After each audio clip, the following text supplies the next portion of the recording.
Dear बच्चों, इस video में गति के दूसरे समीकरण को ग्राफीय विधि से व्यक्त करेंगे।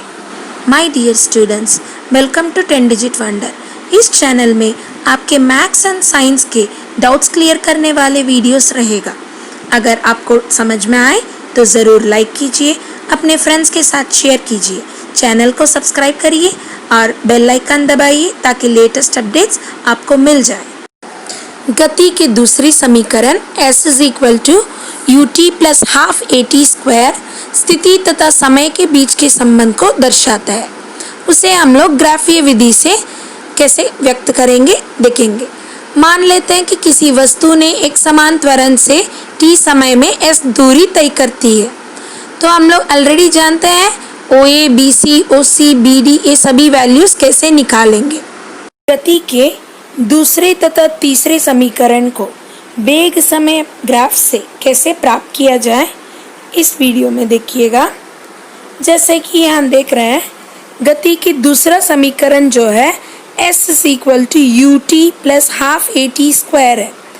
तो इसमें दूरी तथा समय के बीच के संबंध होते हैं। दूरी माने स्थिति s और समय t के बीच के संबंध।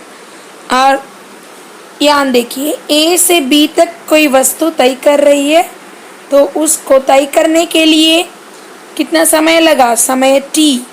और इसके लिए स्थिति अपना परिवर्तन हुआ ना उसका, तो कहाँ से कहाँ तक, ओ ए, ए बी, बी सी, सी ओ। इसको आप देखिएगा ध्यान से, तो आपको इसकी क्षेत्रफल अगर प्राप्त करना हो तो दो तरीके से प्राप्त हो सकता है।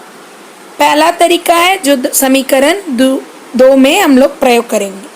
कौन सा तरीका, यहाँ जैसे आप लोग देख रहे हैं, एक आयत हमारे पास है ओ ए डी सी और एक त्रिभुज हमारे पास है ए बी डी।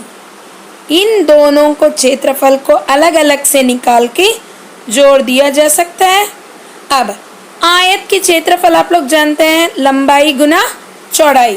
तो इस आयत के क्षेत्रफल कैसे मिलेगा, लंबाई ओ सी गुना चौड़ाई ओ ए। क्लियर।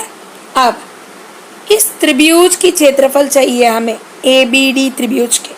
तो त्रिभुज का क्षेत्रफल आप लोग जानते हैं, हाफ इंटू आधार इंटू ऊंचाई।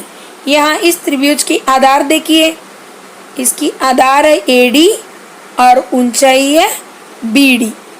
अब इसके O A D, B D इन सभी का वैल्यू कैसे प्राप्त करना है ऑलरेडी हम लोग जान चुके हैं। अब देखिएगा,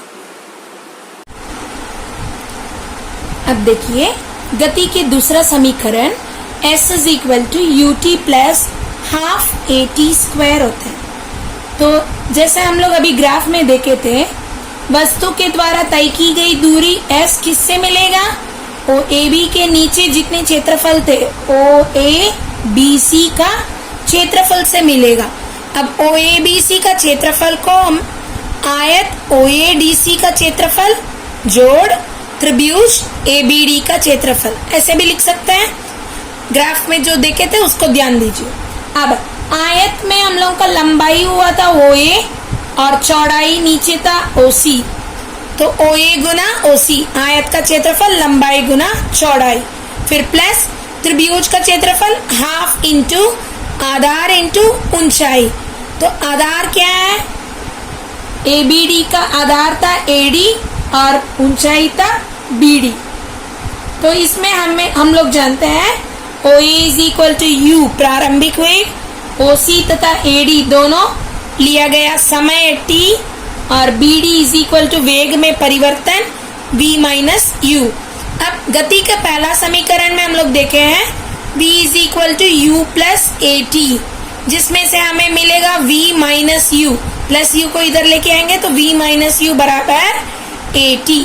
अब इन सारे वैल्यूज को यहाँ बैठाने पर क्या मिलेगा हम लोगों को, देखिए s बराबर u, ओ ए के बदले में u गुना OC के बदले में T plus half into AD के बदले में T इंटू BD के बदले में हमारे पास AT। सो हमें गुना करने पर U Guna T UT plus half AT कितने बार है? 2 बार, तो T गुना T T स्क्वायर। अब हमें जो दूसरे समीकरण गति का समीकरण चाहिए था S is equal to UT plus half AT square, वो मिल गया। अब इसको दूरी समय संबंध समीकरण भी कहा जाता है। क्यों? दूरी S, किसी वस्तु द्वारा तय की गई दूरी S तथा उसके लिए लिया गया समय के बीच के संबंध को ये समीकरण हमें बता दे रहा है। क्लियर? अब अगला वीडियो में मिलेंगे।